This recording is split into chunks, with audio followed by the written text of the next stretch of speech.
Normally in diplomacy, you would hold that back. A trip to the United States. We all remember when Trump raised the prospect in his first term of the Taliban coming to Camp David. Right. And there were a lot of us sitting around. Maybe the reason they didn't come was that's just so strategically stupid. Yeah. And now we're inviting the leader of a country that's invaded an ally, not to sign an agreement, not because he's made major concessions, just to feel each other out, according to the president earlier today. That's not the sort of thing that you do in sequential order. You start with the substance, and then you get to the superficial stuff. Right. They should, I guess, in the traditional sense, be showing up with an agreement already in hand, right? We're coming here to codify this agreement. Will there be other people in the room? Will this go on for hours? What do you expect? Well, we know from past meetings, even past telephone calls, Trump likes to go mano a mano with Putin, maybe a Russian translator in there, which means there are no American eyes or ears on that conversation. Concerning, yes, who will be in the room? Probably Marco Rubio, not least of which because he holds like 11 different cabinet positions at the moment. Yes. But also on top of that, look, the question of Volodymyr Zelensky. We are talking about Ukraine, and yet Ukraine still is a question mark. You know, and it's interesting, J.D. Vance yesterday saying, well, we'll kind of see and work that out. No, that's something you work out before you extend the invitation to Putin. And the price of Putin getting to come to the U.S. is sitting at a table with Volodymyr Zelensky. And the notion that they haven't worked these things out ahead of time is just really perplexing. He just said this morning that the next meeting would likely be between Putin and Zelensky as he saw it, or all three of them, because he'd be glad to show up and help to mediate this. He's approaching this as the man who wants the Nobel Peace Prize. Does that bring its own liability? Well, let me disabuse those around this town who are floating the idea that the Nobel Committee, a committee of Swedes, Norwegians who believe firmly in things like anti-colonialism, are going to give a guy who's threatening to colonize not one, not two, but multiple countries the Peace Prize. Because when we talk about peace, we're not just talking about, you know, this kind of superficial social post that Trump puts out there and claims that it's a peace deal. We're talking about real substantive peace deals. And Joe, you and I have had conversations about this, but,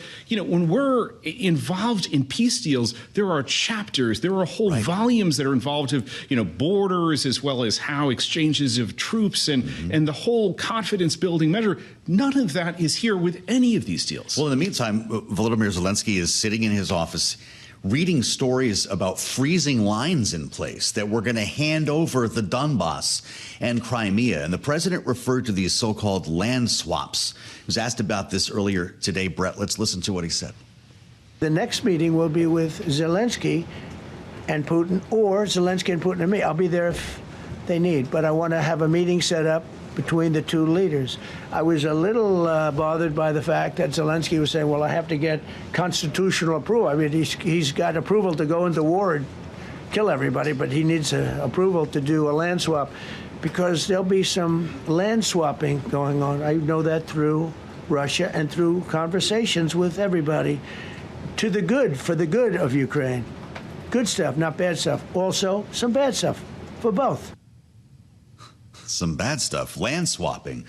Are we talking about Donbass and Crimea in exchange for Zaporizhia or something very lopsided? What does he mean by swapping? Just to be clear, it is 2025. It is not 1825.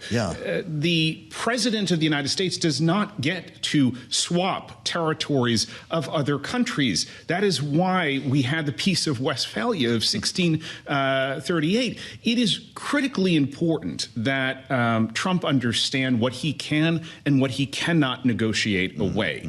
And at the end of the day, not only Ukraine, but our European allies are not going to accept that Trump is rewarding somebody who invaded another country, that he is deciding what the borders of Ukraine will be. Ultimately, yes, it is up to the Ukrainian constitution. More importantly, it's up to the Ukrainian people to make that determination. Well, so from the idea of rewarding Russia for its behavior, and that does seem to be the essence of the agreement that we have been talking about at least in the past couple of days. By the way, there is an alternate European plan that we can get into as well that I'm not sure the president has a lot of interest in. But look, I'm going to ask you this, and you might not want to answer it. A lot of the analysis recently has referred to Munich, that the president is walking into the next Munich. Is that where your head is? I think it's worse in some sense. It's worse? Yes, because in the sense that we faced back in the run-up to World War II with Adolf Hitler, with the threat that he posed, a clear and present danger.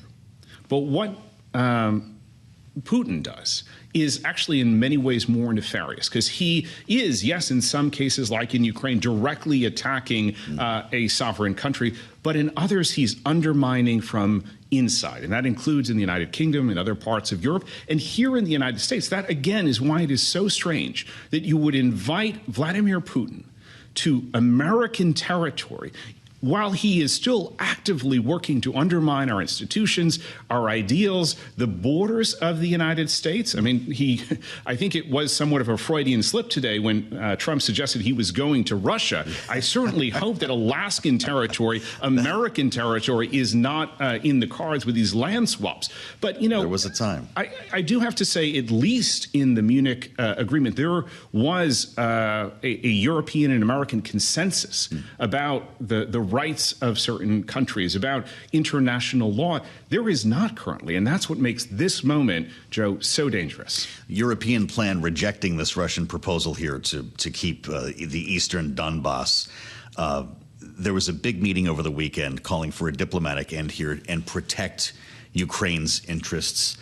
Does Donald Trump care what our European allies think? He suggested he'd give them a call and let them know what happened after this meeting. So here's the funny thing. Trump now, a good 200 days into his term, is starting to realize, yes, you can bluster, you can bulldoze over our allies, but then it comes back to biting you in the rear end because they are not going to cooperate in other ways. And yes, he can certainly, with Ursula von der Leyen and the European Union, try to impose his 15% tariffs, one-way tariffs on the EU. But they, in this notion of reciprocity in international relations, are able to find ways to be less cooperative on fronts that we need them.